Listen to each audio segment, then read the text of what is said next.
Coba sampean juga record aja, nanti tak backup juga record kok.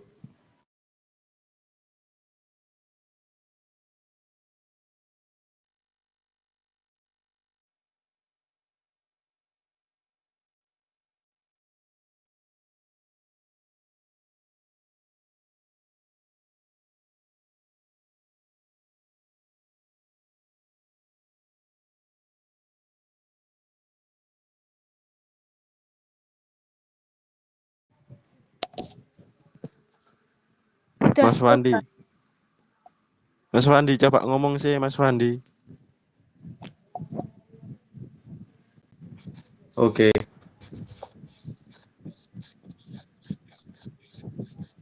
Mulai dah.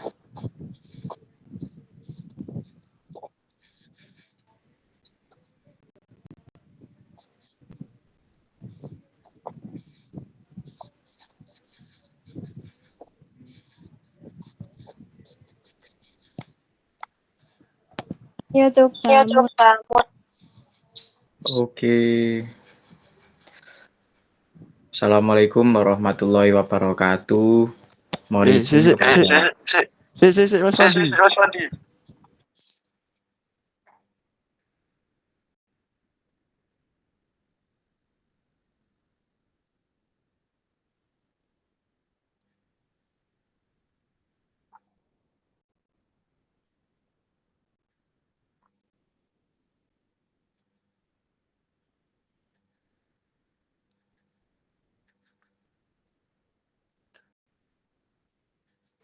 Aku yo backup record. Oke. Sabar. Lek wis ready ngomong yo.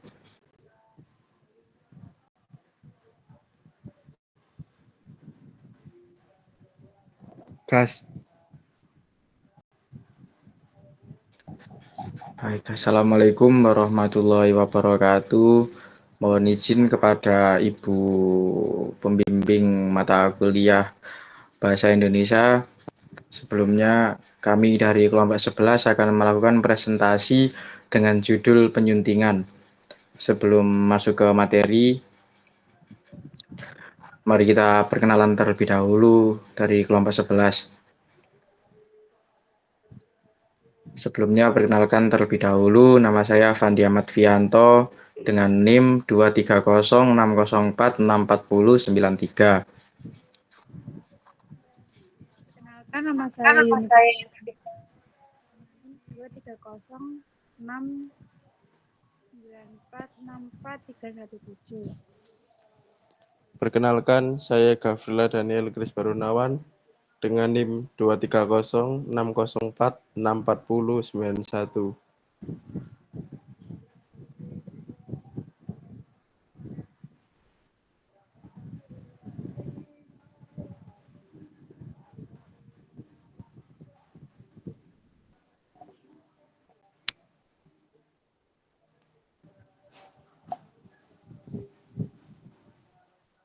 Saya Azaria Farnama Miska dengan NIM 371. Saya Rahmat Hafa Pratama dengan NIM 23060464355.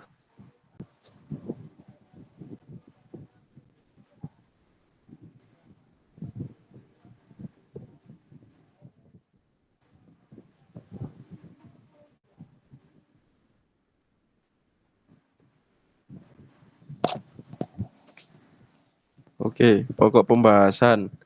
Yang pertama ada pengertian, dan yang kedua proses penyuntingan, ketiga tujuan penyuntingan, keempat manfaat penyuntingan. Next.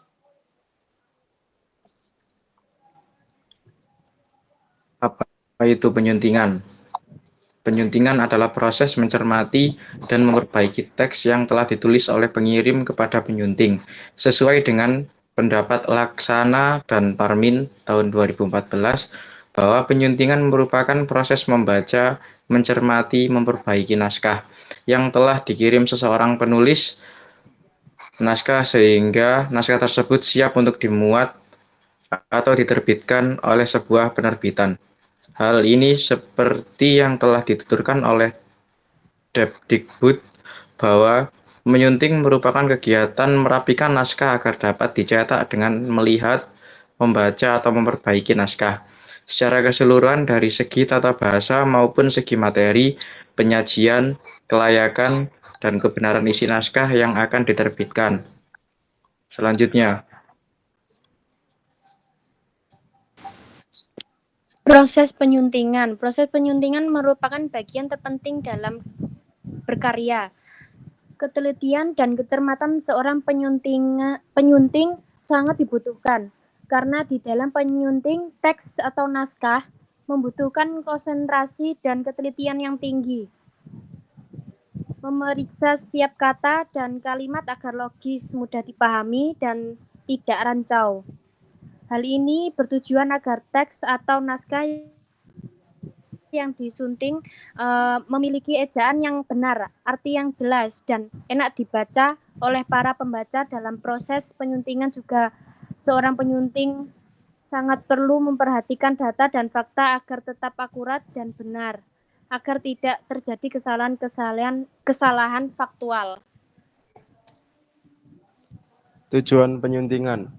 Tujuan penyuntingan yang dilakukan oleh para penyunting adalah untuk memastikan data dan fakta berkenan yang disampaikan dengan jelas dan tepat, dan tidak menyalahi agama, undang-undang, dan norma masyarakat, serta untuk mengurangi kesalahan-kesalahan yang dilakukan penulis dalam naskah tersebut, sehingga naskah dapat menjadikan kualitas tulisan menjadi lebih baik dari sebelumnya dan dapat menambah daya pikat pembaca dalam meresapi kata demi kata yang tersaji dalam naskah itu.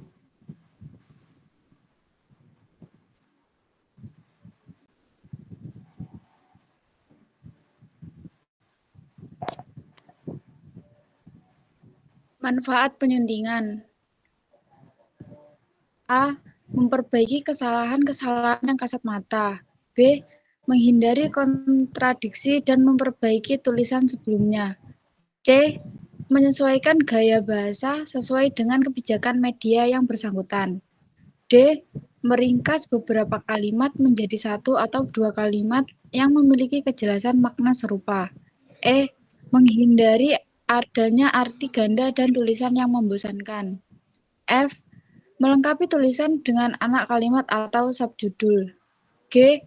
Memperbaiki judul supaya menarik. H. Menulis keterangan gambar atau pekerjaan lain yang terkait dengan tulisan yang disunting. I. Menelaah kembali hasil tulisan yang telah dicetak. Mungkin masih terdapat kesalahan secara redaksional atau substansial.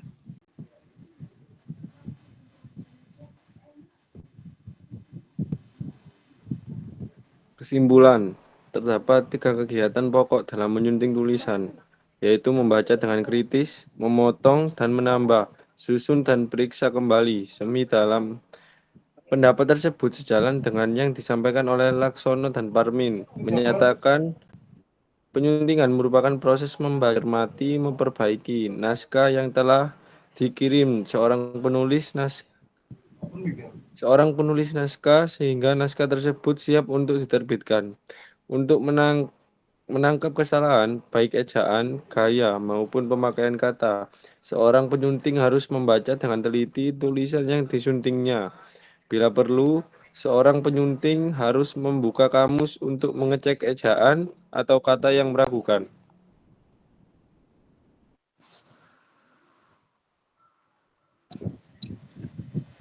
baik, mungkin itu saja yang bisa kelompok 11 sampaikan. Kurang lebihnya mohon maaf. Wassalamualaikum warahmatullahi wabarakatuh.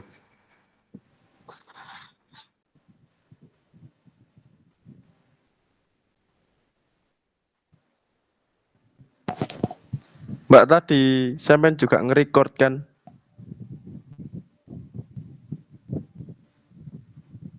Ya. Oh, oke.